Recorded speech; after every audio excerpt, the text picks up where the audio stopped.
A entrada do deputado na praça, na hora que ele entra, é sempre vaiado. Para mostrar um lado, né, quer dizer, eles fazem como se fosse o povo brasileiro vaiando um político que é totalmente nocivo mesmo. E é complicado. Pro Gil e o Caetano é complicado. Mas quando encontro com eles no aeroporto, muitas vezes, ou qualquer deputado, a maioria, mesmo, sem exceção quase, fala Saulo, desde Cantinflas, Jerry Lewis, como eu já falei, Mazzaropi, todos. A escada, o humor surge quando você tem uma escada. Se desaparecer a escada, o humorista... Os escadas que eu vou me lembrar aqui: Carlos, Chico Anísio na escolinha do professor Raimundo, Dedé Santana. De um cara sentado no banco e sendo escada para vários humoristas, personagens e tal, pode ser que quando o Carlos não tiver mais entre a gente... você tocou uma coisa interessante que eu nunca comentei isso aqui, rapaz. Nesse corte do Tomei Gosto Podcast, o ator e humorista Saulo Laranjeira, o João Plenário da Praça é Nossa, fala sobre a atitude dos políticos quando o encontram por causa de seu personagem e comenta a importância do escada no humor e principalmente de Carlos Alberto de Nóbrega, que faz os humoristas brilharem no banco da praça. Não esqueça de se inscrever no canal, ativar o sininho das notificações e deixar o seu gostei. Agora vamos pro corte. Tá. O deputado. Me relembra que ano, você falou agora há pouco, mas eu esqueci, memória de peixinho. Que ano que foi que ele entrou no ar? Olha, por incrível que pareça, é uma falta até muito grande, assim, porque eu deveria saber com precisão exatamente como ele entrou. Como eu me confundo muito, porque uma coisa foi ter entrado na praça, ter feito 2, 3 anos o Zé Roberto, depois mais 2 anos o Quelé, e depois que surgiu o deputado, eu não tenho uma precisão de data totalmente não. Mas com certeza o deputado existe, com certeza, há 20 anos. Como que um assunto consegue ser tão atual há 20 anos? Eu te pergunto agora como intérprete. Deixa eu fazer um julgamento meu do deputado. Se eu estiver sendo equivocado, você, por favor, me corrija aqui de peito aberto. O último corte que eu vi da Praça é Nossa, não sei se foi um que você postou, que eu achei no YouTube, eu achei um barato. Que o deputado entra debaixo de vaia e de xingamento. Eu achei sensacional. E aí ele dá uma resposta e tal. Eu fico pensando, o Brasil é o país do futuro, mas o futuro nunca chega, Saulo.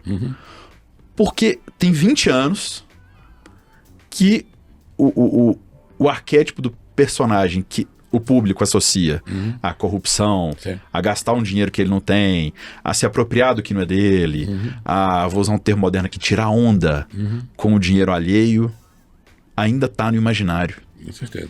Isso é muita coisa, né? É muito tempo. É muito tempo um personagem desse acontecer da forma que acontece, toda semana e tal, e ser uma coisa procedente, né? Ser procedente, se aceita como um personagem que traz à tona essas mazelas todas da política brasileira. Agora, uma coisa eu preciso dizer, Mário, a história da vaia do deputado, ela surgiu quase que no início mesmo. Isso virou um bordão. A entrada do deputado na praça, na hora que ele entra, é sempre vaiado. É sempre vaiado. Para mostrar um lado, né, quer dizer, eles fazem como se fosse o popular, o povo brasileiro, vaiando um político que é totalmente nocivo mesmo, e perturbado, e sem projeto nenhum, sem nenhuma preocupação com nada em relacionado às questões sociais e tal, como era o Justo Veríssimo. Então, essa ideia, que eu não sei como surgiu, desde bem mais ou menos do início, a vaia. Eu lembro que no início ele não era vaiado quando entrava. Ele entrava, fazia o solo dele e tal, mas depois de um tempo ele começou a ser vaiado. Foi uma ideia talvez que surgiu de falar, pô, é uma forma da Praça é Nossa fazer a sua contestação. Mostrar, sabe, que um pensamento de não apoiar um político que deturpa tudo, né, totalmente distante da realidade de um bom político e tudo mais. Então, essa coisa dele entrar sendo vaiado já é um mote do quadro de João Plenário. E para você como ator,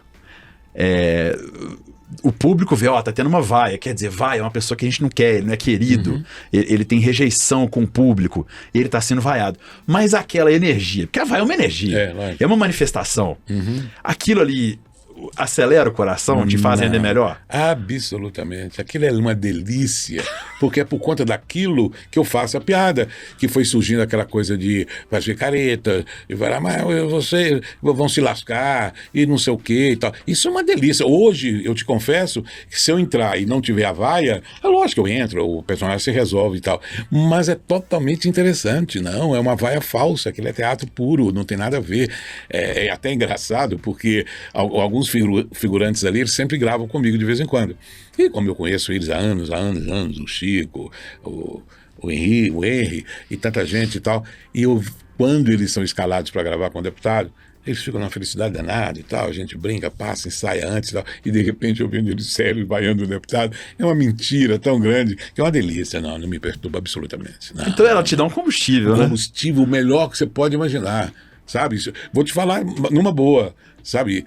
Se eu entrar, em vez de vaia, um aplauso, confunde tudo na minha cabeça. Eu vou pirar, como vocês estão aplaudindo? Bugou o sistema. Sabe, me pirei ali, não, eu quero a vaia mesmo, para me fazer uma coisa engraçada, brincar com eles, né, bordões que foram criados exatamente por conta da vaia, porque não vão vaiar não sei o quê, essas brincadeiras. Não, eu preciso da vaia, hoje mais do que nunca. Portanto, se você vê o João Plenário, não o Saulo Laranjeira, você vê o Saulo, você respeita esse senhor aqui, mas se você vê o João Plenário no show, o João Plenário entra no seu espetáculo? Não, ele é o ponto alto, ele né? é o ponto alto. O Saulo tem um espetáculo que, deixa eu só, para não ficar feio, é o espetáculo A Arte do Humor, não é isso? Arte do Humor. Que está em cartaz na campanha de popularização do teatro e da dança, e que você pode levar para sua cidade em todo o Brasil. Consulte as redes sociais do Saulo Laranjeira. Mas durante o espetáculo desculpa, eu sei que não deve dar spoiler, que é feio, mas assim, tem um pedido pra plateia vaiar ele? Não, então, você tocou uma coisa interessante que eu nunca comentei isso aqui, rapaz. Que coisa engraçada. Não teria nada melhor do que ele ser vaiado pela plateia. Mas não acontece porque as pessoas vão no meu show. Lógico que alguns identificam também com outros personagens e tal. E nesse show tem uma coisa muito especial que eu canto também. Canto, inclusive, coisa séria mesmo, assim, canções bonitas e tal, e declamo alguns poemas também e tal. Nossa Senhora, seria o maior presente para mim entrar no teatro, o palácio lotado, e o pessoal, no deputado. Não, eles começam a rir já e tal, então o que é uma delícia também. Mas você me fez uma coisa aí muito interessante, porque se esse público fosse avisado e falar, quando ele entrar, dá uma vaia forte e tal, aí eu deitava e rolava. Mas isso nunca aconteceu. Vou te oferecer, se quiser, uma locução minha, senhoras e senhores, muito silêncio no teatro. Está entrando o homem que roubou você, que pega o seu dinheiro, que faz isso. Uma salva de vaias. Isso. Funcionaria. Não, você me trouxe uma ideia aí, funcionaria, porque na verdade é o contrário. Quando eu entro, todo mundo já começa a rir, porque fica naquela expectativa, deixa eu ver o deputado e tal. Eles vão mais para ver o deputado mesmo, é um personagem mais popular e tal. Mas a ideia é ótima de ser vaiado, mas nunca foi vaiado. Muito pelo contrário, todo mundo ri muito no início e me dá sustentação para que o personagem possa fazer um humor bem presente ali, né? Bem improvisado, mas bem atuante ali. Portanto, vamos trabalhar uma vaia, gente, mas é pro deputado, não é pro Saulo não, hein? Se você vê esse cara no aeroporto, não vai ele não. Você respeita o mestre. O Carlos, eu vou moer café aqui falando com você. Engraçado. A gente vive uma era do individual. A gente vive a era do eu por mim, eu com as minhas redes, eu com o meu seguidor. É muito fácil ficar narcisista com o telefone na mão, né? Os meus seguidores, é a minha verdade, e isso tá muito exacerbado. Você falou do Justo Veríssimo, do Chico Anísio, sim, e você contracena com Carlos Alberto da Nóbrega. Essa profissão de escada, será que ela tá saindo de moda? Porque um homem, o Carlos Alberto da Nóbrega, que eu saiba, já chegou a ser até roteirista dos Trapalhões. Sim, lógico. Né? Um homem, para ter essa grandeza de falar assim, olha, eu vou me assentar num banco da praça. Eu vou levantar a bola para não sei quantas sketches são por programa. Pensando com a cabeça da molecada de hoje, eu não sei se isso vai existir. E eles não têm na cabeça deles um momento que eles não são protagonistas. Todo mundo tem que ser protagonista de tudo. Assim, misturando isso tudo. Os escadas que eu vou me lembrar aqui: Carlos, Chico Anísio na escolinha do professor Raimundo, Dedé Santana. Olha, Mário, a questão é o seguinte: essa questão do escada, nessa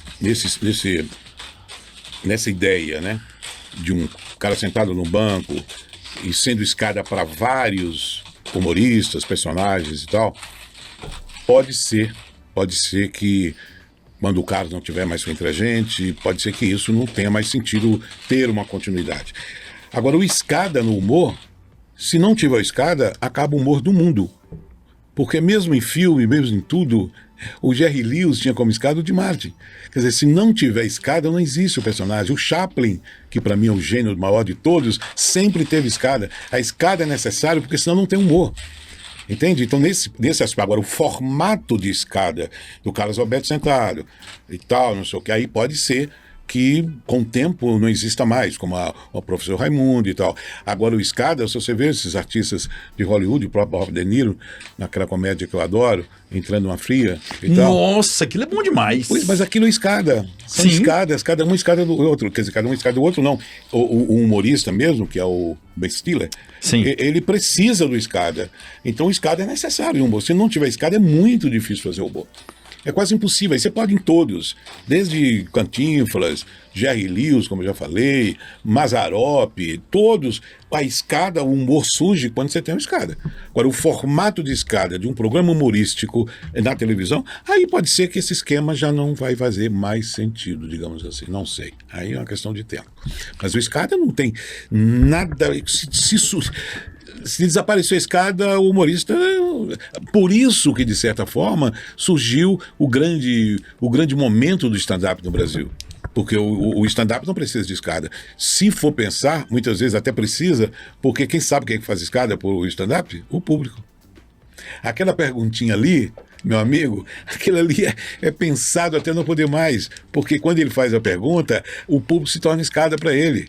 E aí ele detona, se ele na hora estiver inspirado, ele detona que leva a plateia à loucura de rir, entendeu? Então, o escada é necessário.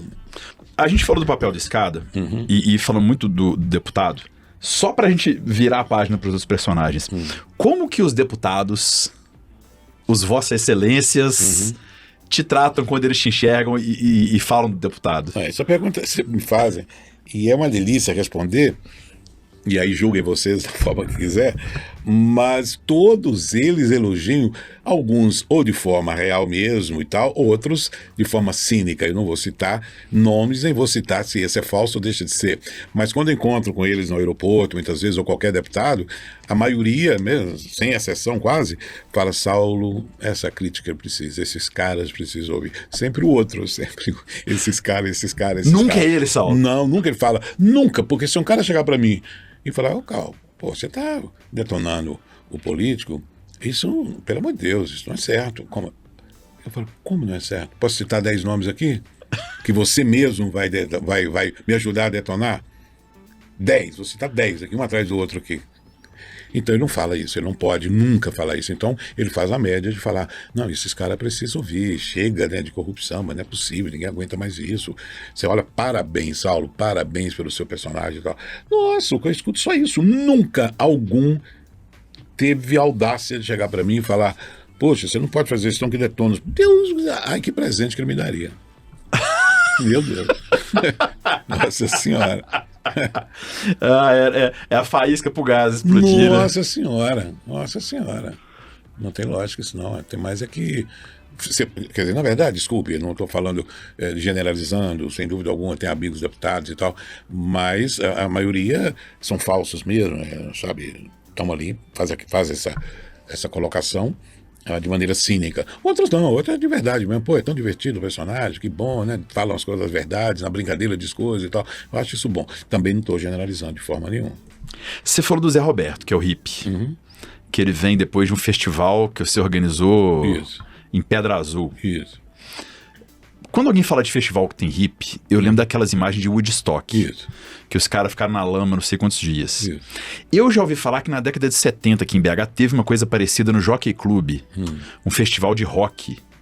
Que os caras foram tudo pra lá doidão de calça jeans, ficaram na lama e voltaram cada um com 80 quilos de carrapato de cavalo depois de um festival. Como é que foi organizar um festival? Pedra Azul e Vadictinho já? Já não, é Vadictinho? É bem no centro.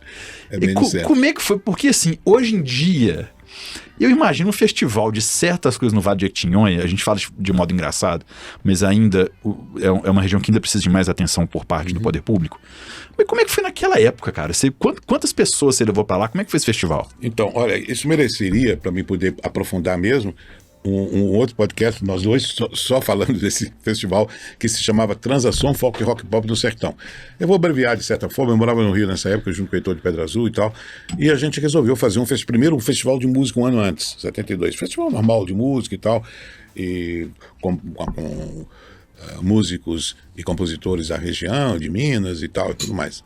Aí no terceiro, a gente morando no Rio, a gente era muito descontraído, mas era aquela coisa, aquela contravenção de ser jovem, cabeludo e tal, não sei o que. A gente falou, puxa vida, a gente podia fazer um festival em Pedra Azul e tal.